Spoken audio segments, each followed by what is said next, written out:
September 11th is always a day of solemn remembrance. I think that for most of us in the United States, we can remember, if we were alive, where we were on September 11th, 2001. I can remember where I was when I heard the radio reports, the TV reports that planes were hitting the Twin Towers in New York City. And since then, we've seen our country go through really significant changes.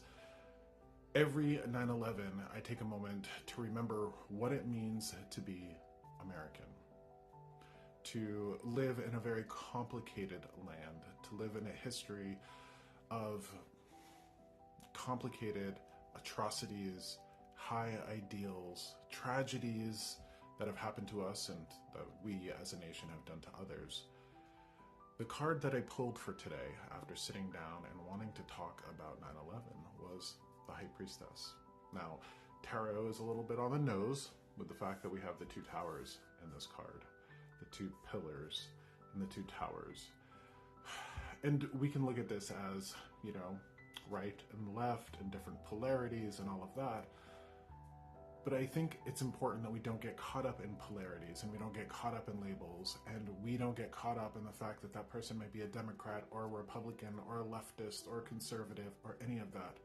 At the end of the day, we have to remember that the people that we are living with, that we're in a family with, that we're in a community with, are people that would, in the face of tragedy, most likely give their lives to save their neighbor. We have to be mindful of what we have been taught by organizations and systems that would benefit from our division. You are most likely an American, sure, but before that, you're a human being that has relationships with other human beings, and we need to remember how precious and sacred those relationships are.